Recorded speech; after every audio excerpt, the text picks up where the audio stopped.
long ago, an evil lord terrorized the world of Venodil until the four nations came together to defeat him.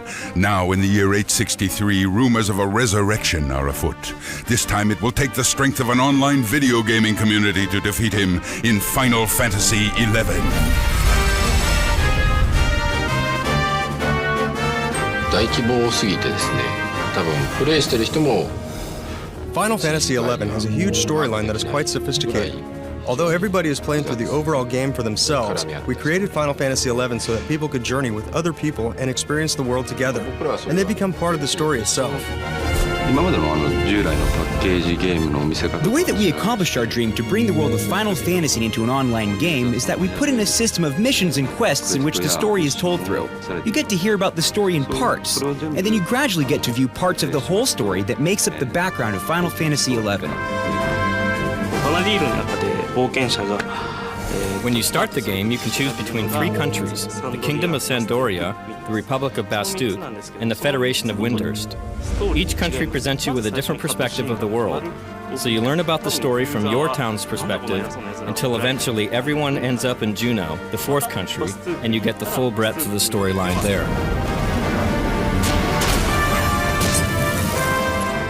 Heroes come in many shapes and sizes, and you must decide what type of hero you want to be. 最初にまあファイナルファンタジー11を始めるときは当然そのプレイヤーの分身 When you actually enter Final Fantasy XI, the first thing you do is create your avatar or a representation of yourself in this world. So you can select from different races. There's Hume, Elven, Taru, Mithra, and Gaulka. Well, the first race that you can choose from is the Elvan. The Elvan are tall and are actually very strong, and they are more of the warrior or fighter type of people. Then we have the Hume. This is the most common race in the world of Venodil. If you ask what their features are, they look like us. They are good at everything but don't excel at anything. So they are just balanced and equal in all areas. And next we have the Gaulka, who are also found in the Republic of Bastuk. They are extremely strong, and they live up to 200 years old. With the Taru, we decided to create a race that was small and cute. Some people mistake them for children, but they are adults. But don't underestimate them, because they could be powerful wizards. In the Federation of Windhurst, we have the Mithra. At first, everyone thinks that there are only females because that's all you can choose to play. There are actually male Mithra that exist in the world, but they are very few and far between. They look sort of like cats. A lot of Japanese players actually expect that there will be male Mithra made available eventually. Whether or not that's true, it's not known, but that's what the Japanese public is looking forward to.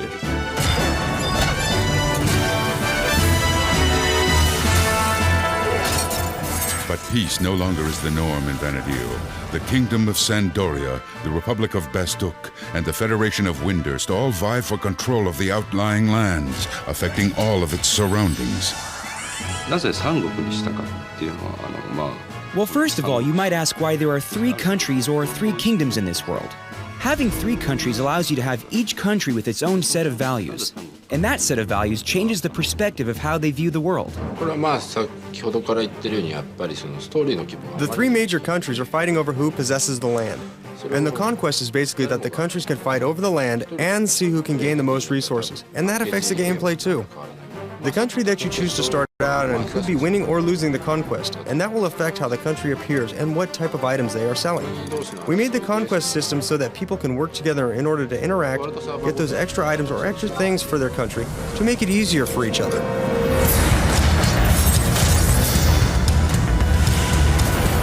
Whether you fight for your country or fight for yourself, enemies abound. You must learn to defend yourself and your friends. This time, the battle system is different from previous offline games because in those offline games, you fight by yourself, and you go through the story and you see an ending by yourself. Well, this time you are fighting or participating in battles with other people from all around the world, so the battle system had to reflect this. We wanted to create it so that you can chat with people while you're fighting. So we made it once you choose to fight, it begins an auto-fighting sequence so that you can chat with your friends while you are battling. But it's not that simple. All the battle abilities and magic that you can use have to be timed. And if you join forces together and cooperate with players to time your attacks together, you can perform special chain attacks. So if you can time them right, it does a lot of extra damage than if you were just fighting by yourself.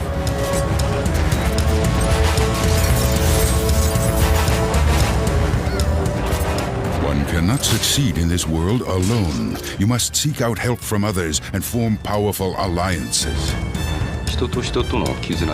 In Japanese, we use the word kizuna, that basically translates to be connections or bonds between people.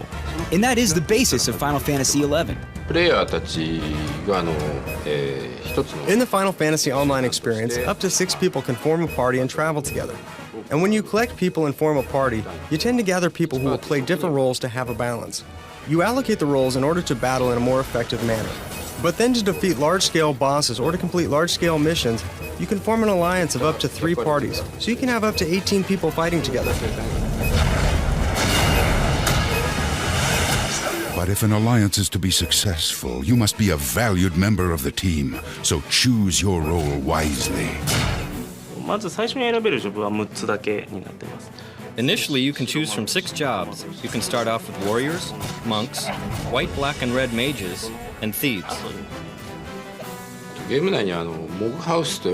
the Final Fantasy XI world, there's a thing called a Mog House, which is like your private sanctuary that allows you to change your job at will. There's no limit to when and how you can change jobs. So originally you can start off by switching any of the 6 jobs freely. Then, when you get to level 18, there are special quests that you can do to gain support jobs.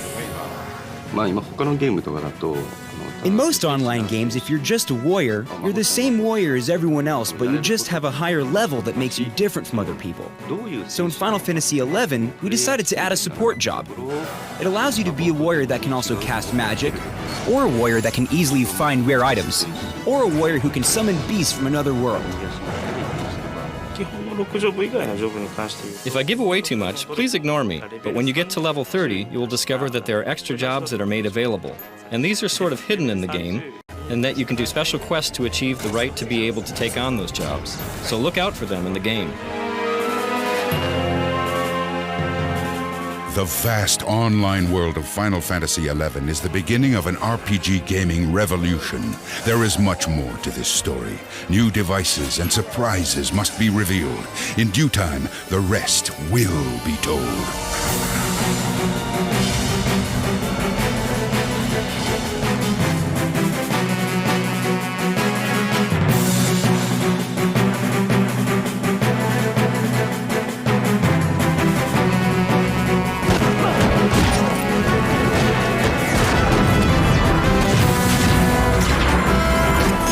Final Fantasy XI, a game so large, so encompassing, so revolutionary that all could not be revealed at once. Last month you learned about the world inside. Now prepare yourself because the time has come to fully unveil Final Fantasy XI and the technology that gives it life. 10作以上ファイナルファンタジーシリーズってのは続いてますけど Well, up to now, we've made 10 games in the Final Fantasy series. With the evolution of the hardware that allow people to play with each other over the internet, you can do something new and take on a new challenge and introduce new ideas into the concept of gameplay. Up to now, massive multiplayer online games were just basically for PC users, and we wanted the console users, people who play on the PlayStation 2, to enjoy what an MMORPG game is all about.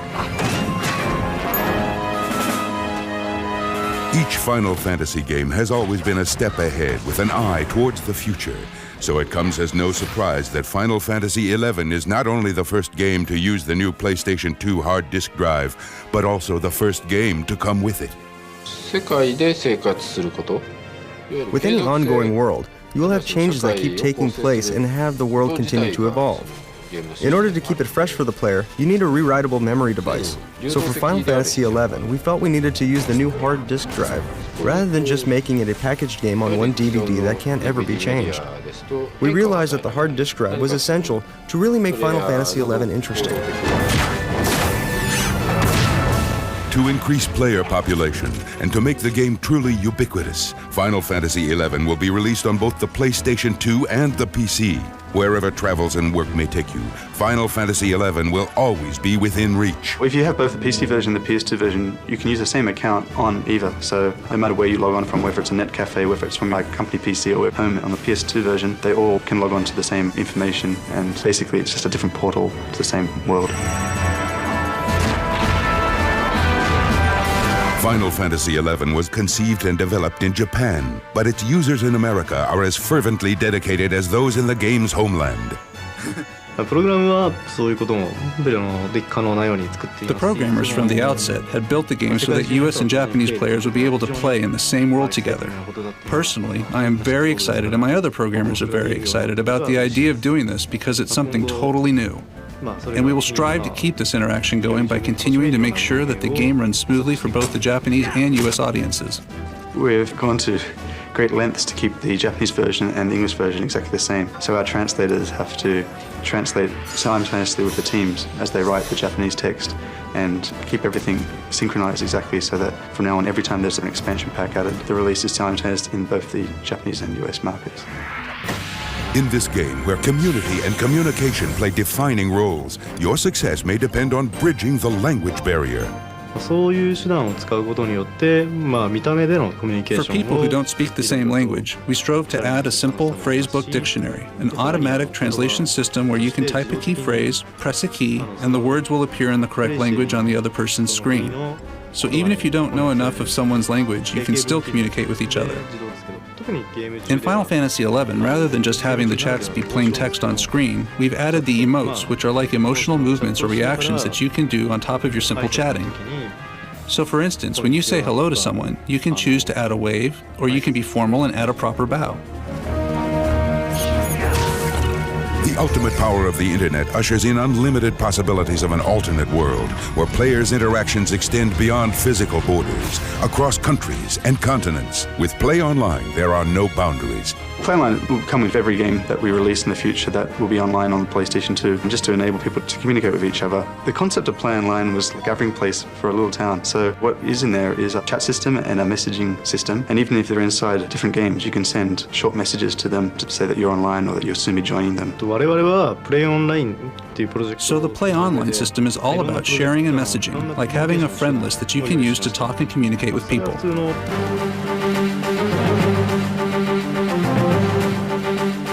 As the game progresses, time carries on and the world changes. But don't worry, you won't be left behind. Final Fantasy XI will have content that's downloaded by the user about every 2 months. There'll be new quests, new missions, some adjustments to the game, maybe tweak something up, tweak something down to make everything feel more balanced. It'll be an automatic download once you log into the Final Fantasy.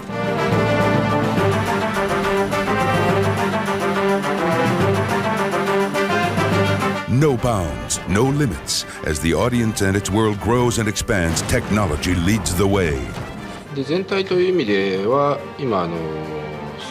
Basically, about 1 million characters have been created, and over 100,000 people are playing at any given time. Of course, this is by no means the limitation of the hardware. We're always working on increasing the size cap for each server so more people can play together. Even in this vast RPG universe, friends can meet and play together in the same online environment. With a World Pass, you're in control. Final Fantasy XI utilizes the World Pass system. If you have friends in the real world or other friends that you've met online that you want to play together with, then you buy a World Pass. It's actually inside the game, but you speak to a non-player character who would actually sell and issue these special passwords to you. Then you just give this password to your friend and get them to input it when they create a character, which allows them to enter that world server. There is still one crucial element breathing life into this game. You cannot see it, yet it affects the tone and mood and very essence of Final Fantasy XI as profoundly as anything else, the soundtrack. My approach to creating the music for this online community and game was to find the right balance. Because there are all kinds of people from different backgrounds, different cultures, and different worlds, I wanted to be fair to everyone who is living and breathing and listening to the music. That is the one thing for this game that I am most proud of. The music can be listened to and appreciated by all gamers.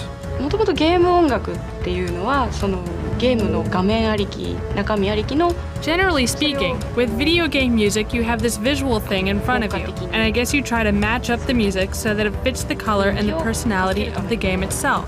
But for Final Fantasy XI, since this is a world that exists online, I brought myself inside as if I was one of the party members living in Venodil, and I looked at the kinds of music or sound I would be hearing as a person who is actually living there. が聴いても違和感がないような曲ってのを This being Final Fantasy, I wanted to make sure that our gamers who have followed the series would not be put in a position where they felt uncomfortable by a different style of music. I wanted to somehow maintain the styles already known and have the music be borderless, free of country lines and languages.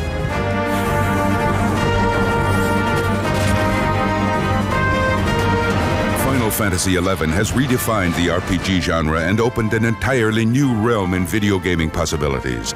Online play, transoceanic gamers, a transcending soundtrack, and updating features that continually present new material.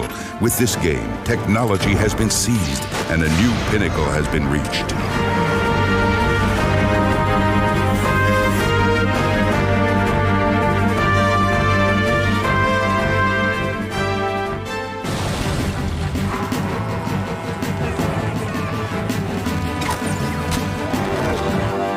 From the beginning, the Final Fantasy series has been on the forefront of technology and storytelling, of character development and gameplay. And with every iteration, Square brought us to a new world full of rich and intriguing characters. This past year, over 200,000 Japanese gamers have ventured online for another amazing leap in gameplay. Final Fantasy XI. And now, the first and only fully online Final Fantasy title is coming to America. Venodil is a world of magic and technology, a world that mixes swordplay and sorcery, and all is held together by the power of the crystals. But when the memories of past wars begin to fade, evil once again emerges. The very basic story is about 20 years ago, these three kingdoms got into a giant war and kind of settled everything out, kind of peace across the land. Now, 20 years later, things are starting to kind of rumble back together. It has a lot of the old familiar namesakes of the FF series. It has chocobos, it has Moogles, it has airships, it has a lot of the character classes that everyone would be familiar with. The way the character progression works, it's a similar job system as was found in Final Fantasy Tactics and even farther back in Final Fantasy V, so where you can modify your character's job and your abilities as you see fit based on your experience and your gameplay. So you can kind of customize your character to however you want him to be. You are transported to the world of Venodil through your PlayStation 2 and network adapter. But you will also need to equip yourself with some new technology. The 40-gigabyte internal hard disk drive for PlayStation 2. You can play Final Fantasy XI with both broadband and narrowband. It supports both types of connections. You need a PlayStation 2 computer entertainment system. You need a copy of Final Fantasy XI, obviously enough, and the hard disk drive. Well, what the hard drive allows us to do is it allows us to create persistent worlds on the PlayStation 2. Once it's in, you can actually download content to your system so you can have an updating world. In the case of Final Fantasy, you'll have new quests, new weapons, new character classes, all sorts of things that are opening up, and the only way to do that is to have the hard disk drive in the PlayStation 2. You are not alone on this quest. Thousands of other gamers are battling monsters and searching for power alongside of you. It's up to you to decide who your allies truly are. Character quests vary. I mean, they vary as much from going through town to help a little boy find his father, to going out into the wild to gather certain things like rabbit skins, rabbit hides, feeding orcish fodder for their weapons to prove your bravery. There are quests where you go with a party on missions for your home countries. You can join up with up to 6 people in one party, and then 3 parties can come together to form a fellowship of sorts, so you can have up to 18 characters in one grouping. So it really is just a wide variety of quests, much more so than most Final Fantasy games before it. Only a handful of US gamers were able to experience Final Fantasy XI, the franchise's first online endeavor. We've brought you some videos for a sneak peek at this must-have RPG.